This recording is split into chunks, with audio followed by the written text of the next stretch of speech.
नमस्कार। Hindi dictation YouTube channel पर आप सभी का स्वागत है। रेडी हो जाइए 5 सेकंड्स में डिक्टेशन लिखने के लिए।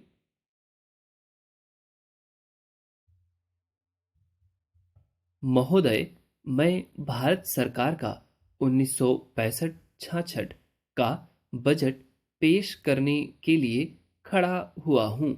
स्वतंत्र भारत में पहली बार हमारे प्रिय नेता जवाहरलाल नेहरू इस कार्यवाही से अनुपस्थित हैं। स्वतंत्रता के बाद 17 वर्षों तक वह हमारी आकांक्षाओं को अर्थ देते हुए भारतीय परिदृश्य पर छाए रहे।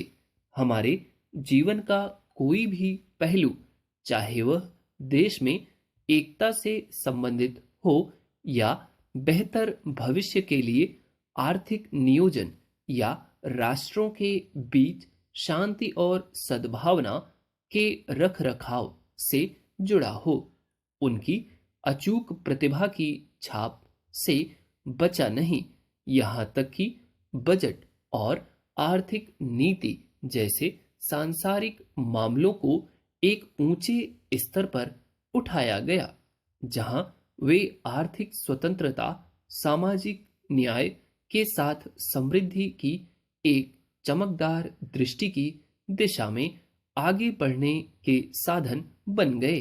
अब यह हम सभी देशवासियों पर है कि अपनी क्षमता के अनुसार जवाहरलाल नेहरू की विरासत को आगे बढ़ाएं।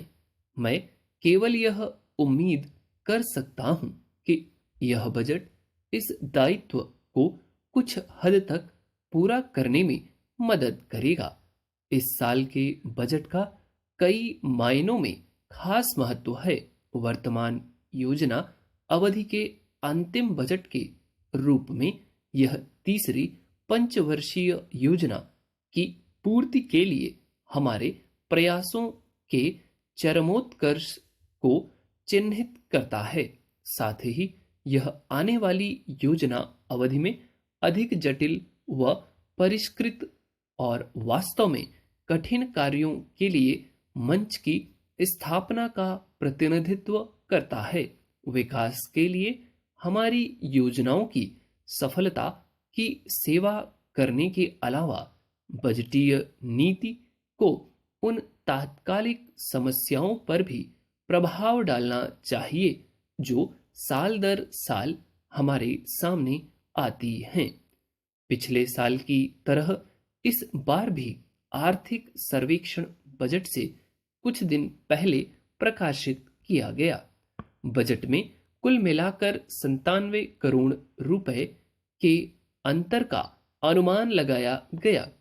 अब ऐसा लग रहा है कि घाटा कुछ कम होकर करीब 80 करोड़ रुपए हो जाएगा। राजस्व प्राप्ति के मोर्चे पर उत्पाद शुल्क बढ़कर 49 करोड़ और आय तथा कारपोरेशन टैक्स को बढ़ाकर 66 करोड़ हो जाने की संभावना है।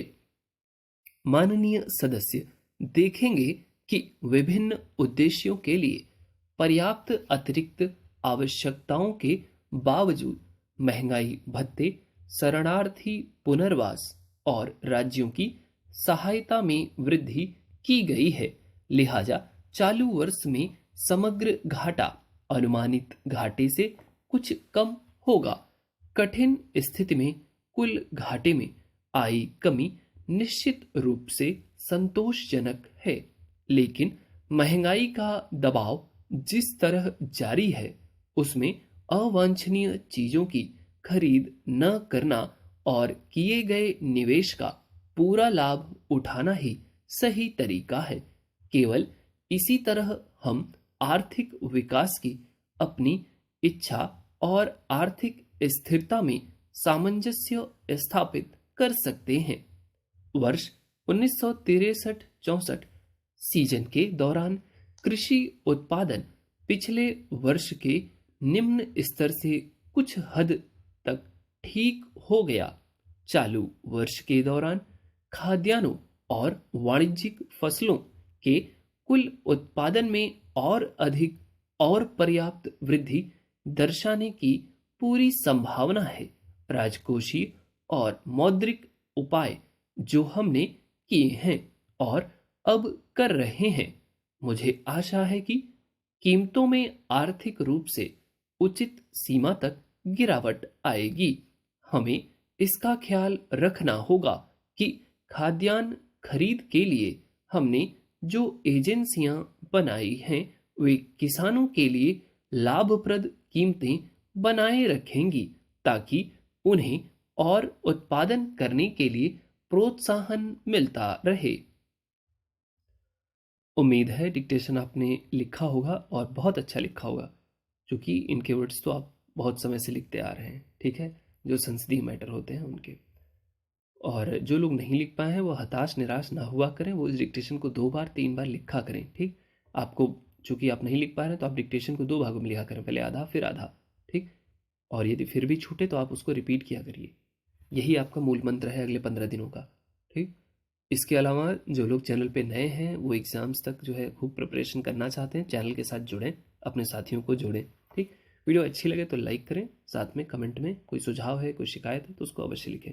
That's all, thank you.